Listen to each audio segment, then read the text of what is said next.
So, dear devotees, Hare Krishna. We wish to welcome you all for our daily reading from Srimad Bhagavatam, and today is the day 4th of Sri Nrsimha Dev Katha, and we are reading from Srimad Bhagavatam, 7th Canto, Chapter 5, entitled Prahlāda, the saintly son of Hiraṇyakaśipu. So, we'll start with Mangalacharan, straightforward. Om Ajnana-timirandhasya Jnananjana-shalakaya Chakshurunmilitam yena Tasmai Shri Gurave Namaha.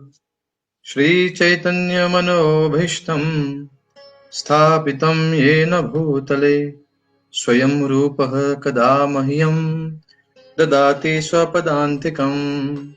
Vandeham Shri Guru Shitpat Kamalam Shri Gurum Vaishnavamscha Shri Rupam Sagrajatam Sahagana Raghunathan Vitam Tam Sajivam Sadvaitam Savadhutam Parijan Sahitam Krishna Chaitanya Devam Shri Radha Krishna Padam Sahagana Lalita Shri Vishakhan Vitamscha. Hey Krishna Karuna Sindhu Deen Bandhu Jagatpate Gopesha Gopika Kanta Radha Kanta Namostute Tapta Kanchana Gaurangi Radhe Vrindavaneshwari Vrishabhanu Sute Devi Pranamami Hari Priye Vanchakalpatarubhyascha Kripa Sindhubhya evacha Patitanam Pavanebhyo Vaishnavebhyo Namo Namaha. Namam Vishnu Padaya Krishna Pristhaya Bhutale Srimate Bhakti Vedanta Swami Iti Namine. Namaste Saraswate Deve Gauravani Pracharine Nirvishesha Shunyavadi Paschatya Deshatarine.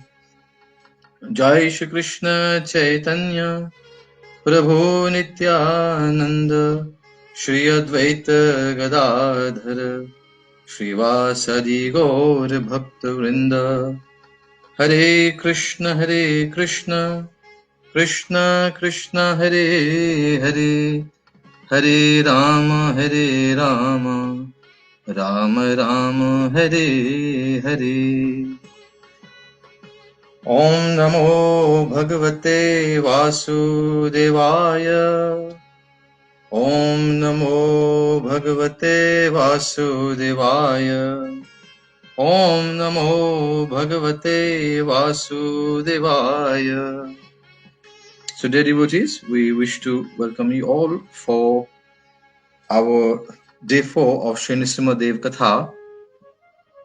So, before we start with today's Katha, we'll just do a small recap of what we did yesterday. So, yesterday we read from the chapter 4 of the 7th canto, Srimad Bhagavatam, and there we had seen how Hiraṇyakaśipu was terrorizing the entire universe. He was terrorizing all the living entities, all the Devta Devis. Even Lord Indra was not spared by Hiraṇyakaśipu. So then, though he was enjoying all this opulence, he was occupying the heavenly planets, still he was not happy from inside. He was dissatisfied, since he was not able to control his, as we should say, he was not able to control his senses. So that's what was Srila Prabhupada explained to us in the purport, that Hiraṇyakaśipu, actually, though he was supposed to be the king of all the 3 worlds, but still from inside he was suffering, because he knew that he was not a Goswami, but he was a Godas. So he wasn't able to control his, I should mention his senses, because his senses were actually dominating him, and he was a servant of his senses. So then today, the devotees are going to see now how his son, Prahlāda Mahārāja, who is actually a born devotee, we are going to study the characteristics of Prahlāda Mahārāja. And this is in this beautiful chapter today, the 5th chapter of the 7th canto of Śrīmad Bhagavatam. Prahlāda Mahārāja, the saintly son of Hiraṇyakaśipu. So we'll start reading, dear devotees. So everything is there already on the screen. So if anyone doesn't have a copy, so you can kindly follow with us on the screen. Jagat Guru Srila Prabhupada ki jai, Grantaraj Śrīmad Bhagavatam ki jai.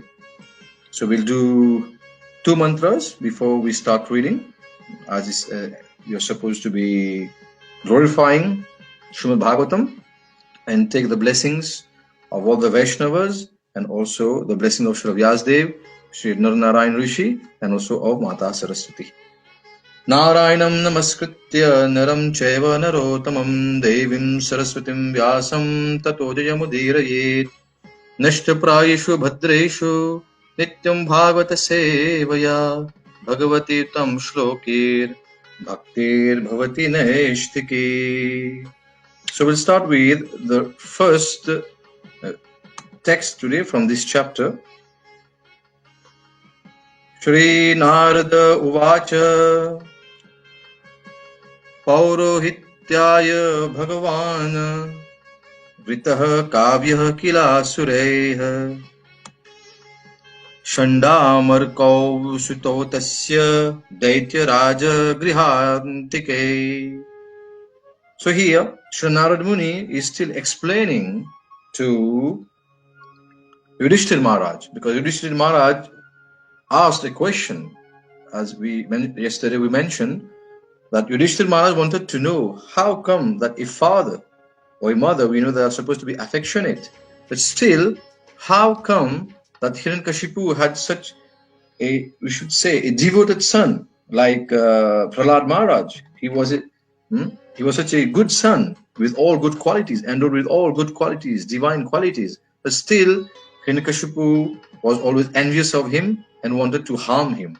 So this is what we are going to understand today, and this is what Sri Narada Muni is going to explain, or is going to answer the question of Yudhishthira Maharaj. So this is the answer to Yudhishthira Maharaj's question.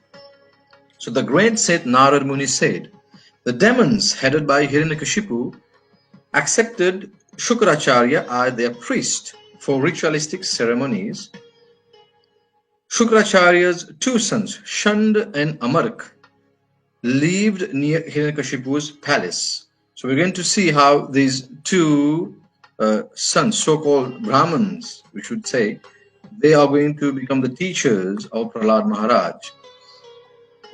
Tau ragya prapitam balam prahaladam nayakovidam pathayam asatuha pathyan anyam sachasura balakan. Translation: Prahlāda Mahārāja was already educated in devotional life. But when his father sent him to those 2 sons of Śukrācārya to be educated, they accepted him at their school along with the other sons of the Asuras.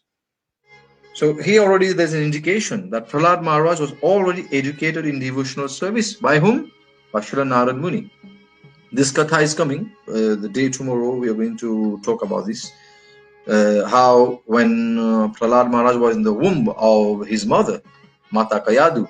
So Srila Narada Muni imparted that divine knowledge to Mata Kayadu, and Prahlāda Mahārāja, though he was in the womb of his mother, he had learnt everything about bhakti.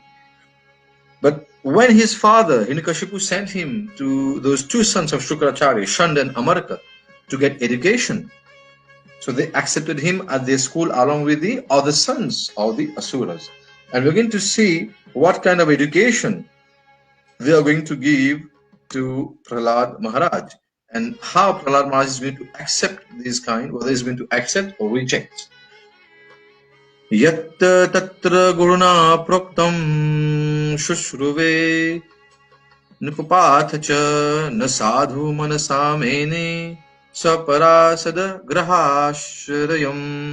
Translation: Prahlāda certainly heard and recited the topics of politics and economics taught by the teachers, but he understood that political philosophy involves considering someone a friend and someone else an enemy, and thus he did not like it. So this is the nature of devotees. When we see that we have to compete with someone else, because in this material world there's lots of competition, that's what we have to understand.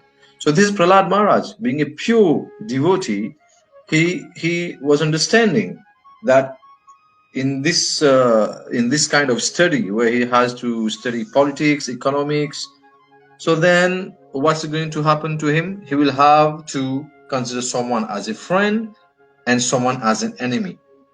And he didn't like it, because this is the nature of a pure devotee. A pure devotee actually never considers anyone as a friend or an enemy. He sees everyone equal. So a devotee has no enemy.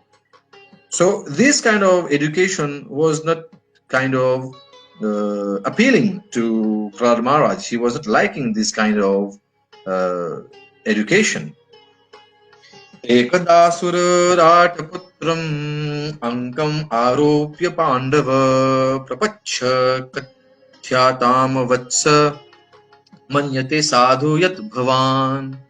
Translation: My dear King Yudhishthir, once upon a time, the king of the demons, Hiraṇyakaśipu, took his son Prahlāda on his lap and very affectionately inquired, My dear son, please let me know what you think is the best of all the subjects you have studied from your teachers. So here, Hiraṇyakaśipu wanted to say, or he wanted to understand the mood of Prahlāda, because he wanted Prahlāda to carry on, because he was the son of an asur. And Prahlāda is supposed to be born in a demoniac family. So he wanted to see whether the teachings of all these demoniac qualities, whether they were there in his son. So he was inquiring from Prahlāda Mahārāja. Now, what will be the answer of Prahlāda Mahārāja? This is going to shock Hiraṇyakaśipu, because, as we mentioned, Prahlāda Mahārāja is a Mahabhagavat, is a Mahajan, the born devotee, pure devotee of the Lord. So how Prahlāda Mahārāja was going to reciprocate to his father? So then Prahlāda Mahārāja said, Shri Prahlāda Uvacha Tat Sadhu Manye Asura Varya Dehinam Sada Samudvikna Dhiyam Asad Grahat Hivatma Patam Griham Andhakupam Vanam Gato Yadharim Ashraye. So this was the answer to the question of his father. Prahlāda Mahārāja explaining to his father. Prahlāda Mahārāja replied, O best of the Asuras, king of the demons, means he was addressing to his father, Hiraṇyakaśipu, as far as I have learned from my spiritual master.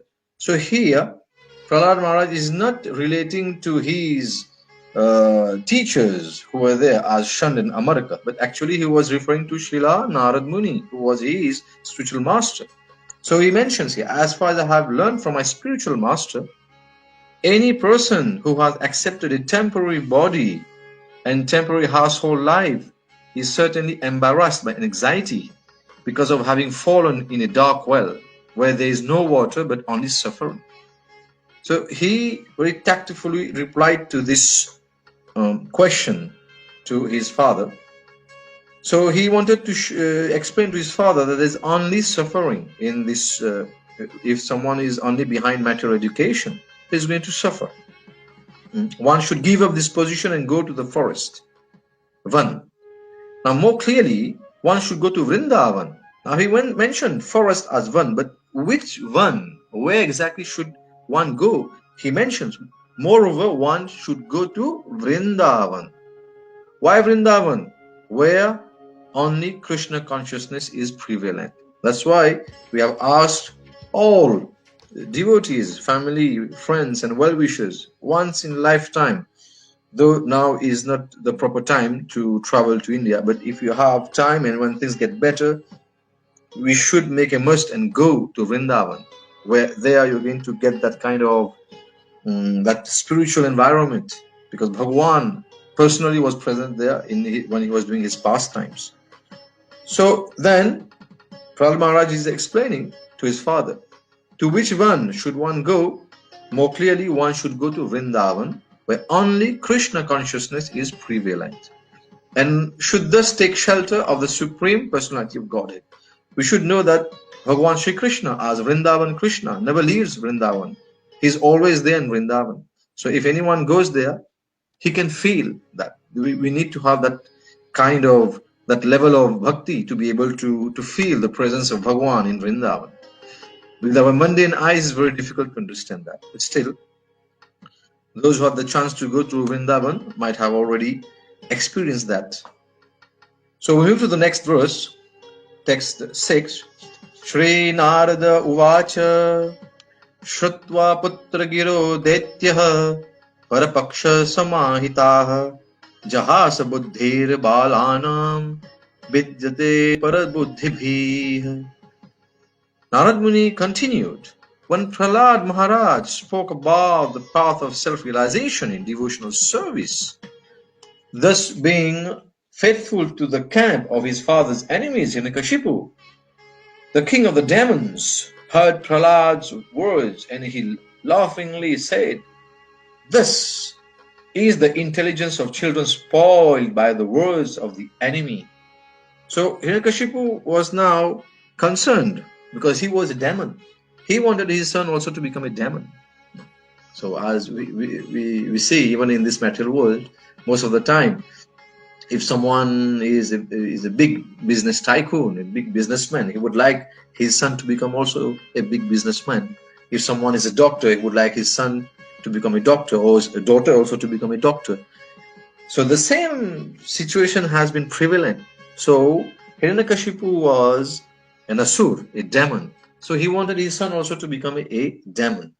But when he saw, or he could understand, that Prahlāda is speaking about bhakti, about devotional service, so then what came to his mind?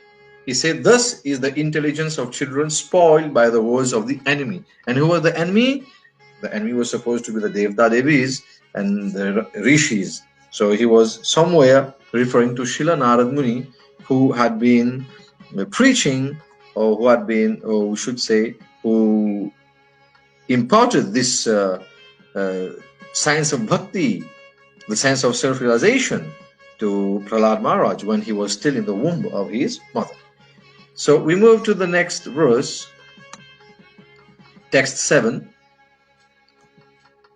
Samyag vidharyatam balo guru gehe dvijatibhi Viṣṇu paksheha pratichannair na vidyetasya dhira yatha.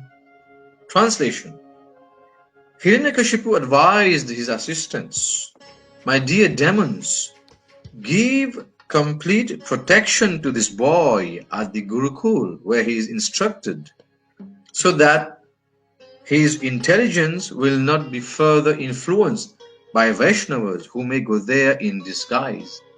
So we see how even in this world, so many, we should say, so-called parents, they're afraid. They don't want the children, their sons or their daughters to become devotees. This it has always happened. It's not only in these pastimes of the Lord, where we see one pure devotee as Prahlāda Mahārāja, and his father was a demon, and he didn't want his son to gain that association of Vaishnavas, of devotees. So this is the same situation. Many of us, we do still face like. So Hiraṇyakaśipu is still there, as we mentioned, in some way or the other. Hiraṇyakaśipu is still there. He is not going to allow us to go easily to Bhagavan Sri Hari. So he was giving orders to the two so-called Brahmins, Ṣaṇḍa and Amarka. so that they take care of Prahlāda. We move to the next text.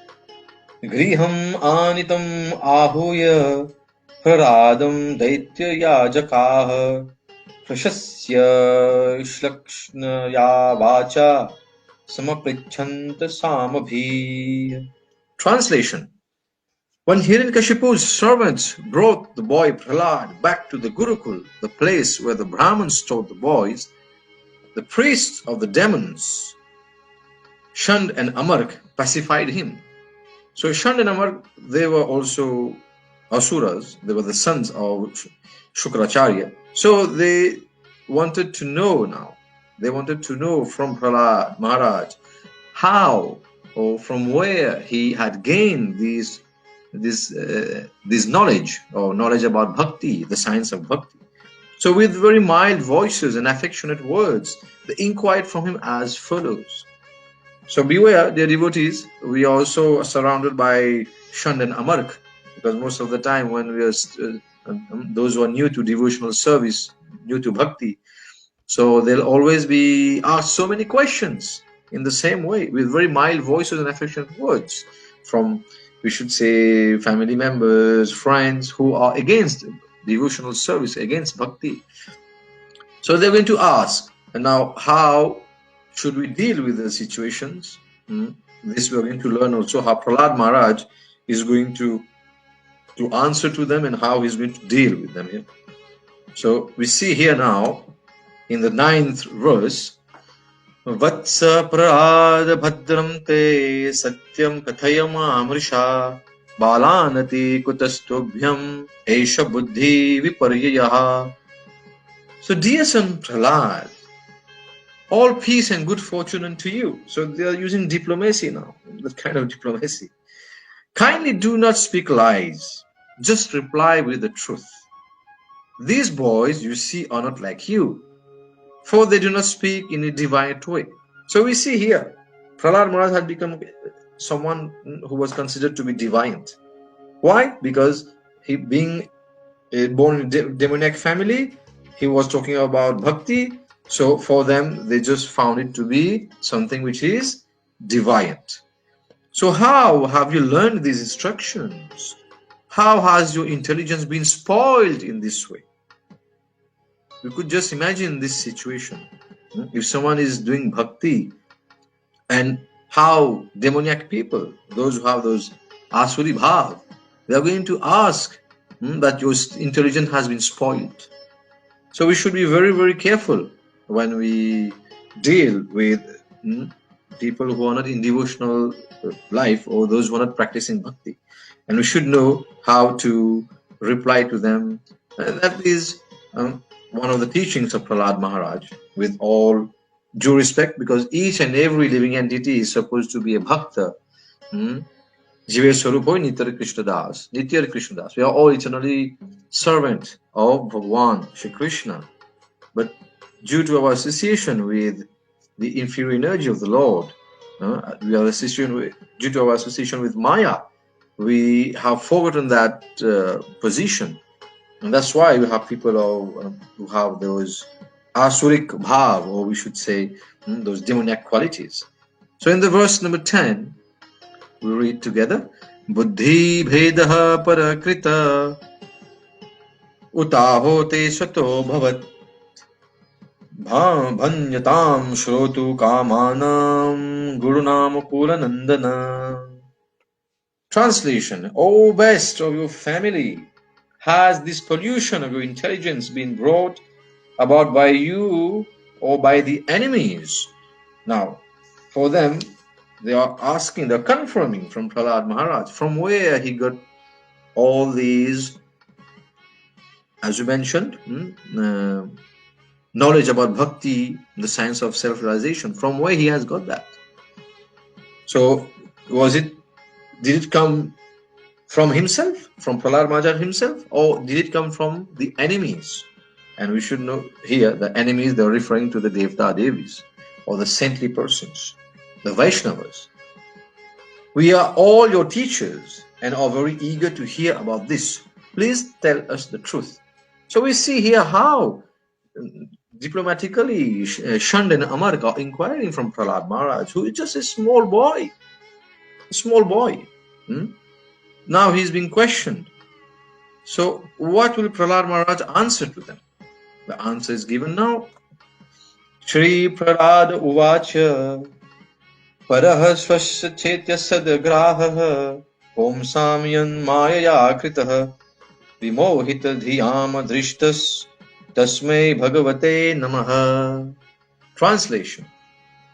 Prahlāda Mahārāja replied, "Let me offer my respectful obeisances unto the Supreme Personality of Godhead, whose external energy has created the distinctions of my friend and my enemy by deluding the intelligence of man."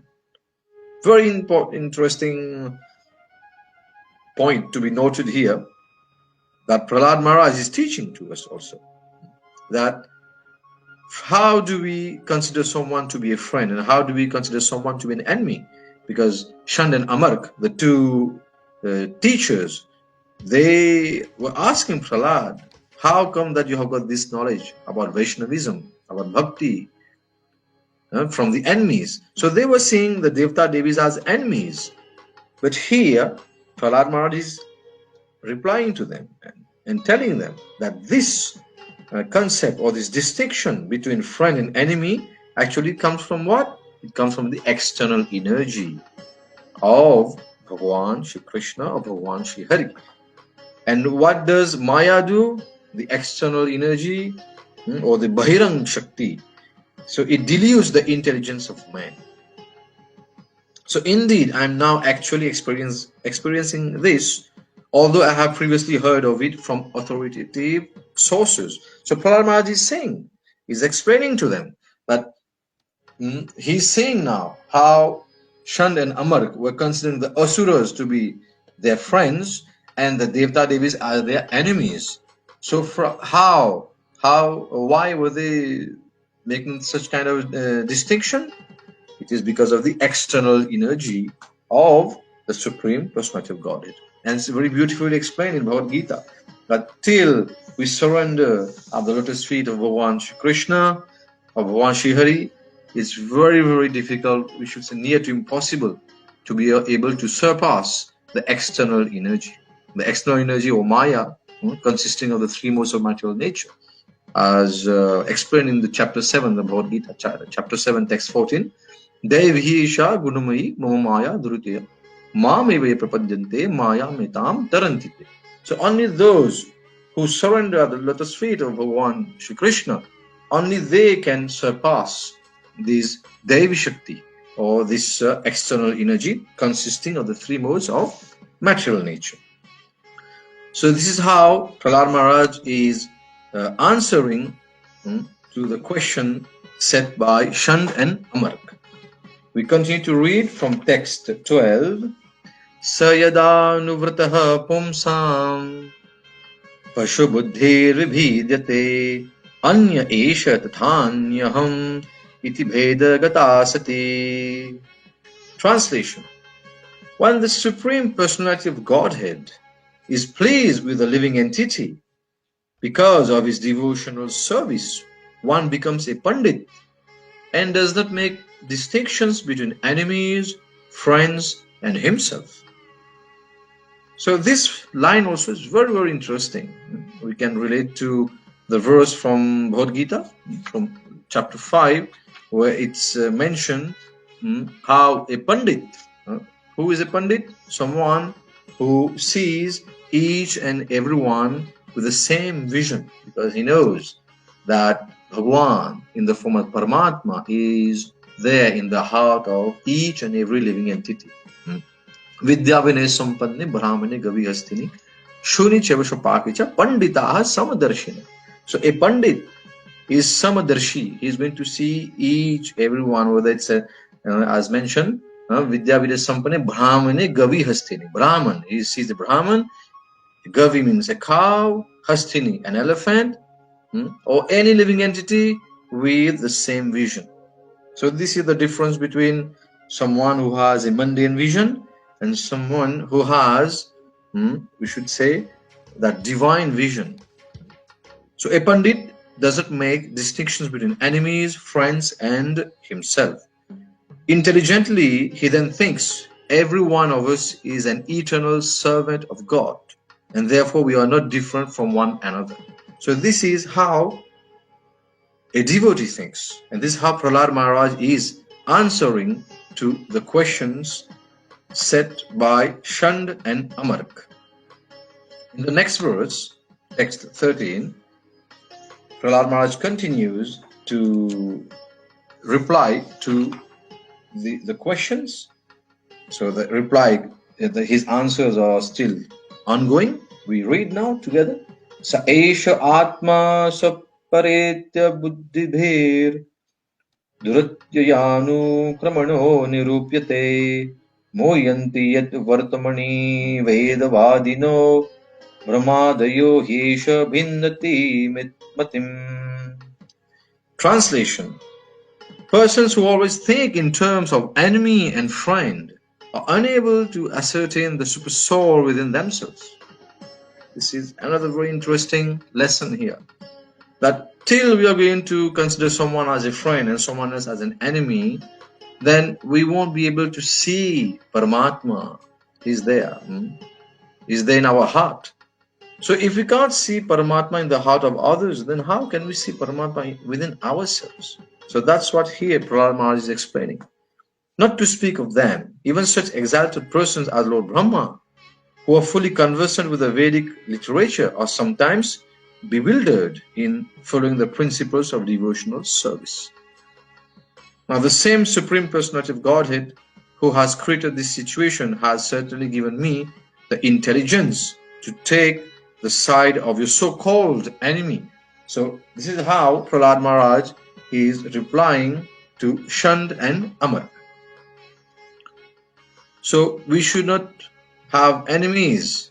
This is due to the duality of this world, because if there's friends, then we're going to have enemies. But a devotee has no enemies. A devotee is supposed to be having only friends. So it's a very, I should say, difficult point or idea to, it's not easily digestible, but we have to work on that. As we mentioned, from all these pastimes, we are learning how to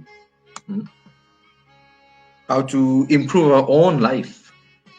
We continue the next verse. Yatha brahmyatyatyo brahman swayam akarsha sannidho tatha me vidyate chetash chakrapaner yadrichaya. O Brahmanas, teachers, as iron attracted by a magnetic stone moves automatically toward the magnet, my consciousness, having been changed by his will, is attracted by Lord Viṣṇu, who carries a disc in his hand. Thus I have no independence. So we see how Prahlāda Mahārāja is explaining, and we have to understand.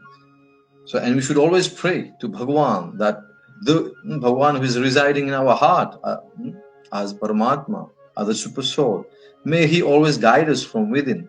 As we say, Chaitya Guru, he guides us from within so that we always walk on the path of bhakti. Otherwise, if we just surrender to the external energy of the Lord, then we will have to serve Maya, and serving Maya definitely is going to keep us entangled in this material world. And Prahlāda Mahārāja is also explaining that though, since he has surrendered at the lotus feet of Bhagavan Lord Viṣṇu, who carries the Sudarshan Chakra, the disc, so he has no independence. So this is how a devotee thinks. I have no independence. Whatever my Lord wants to do with me, I am going to dance at the tune of my master.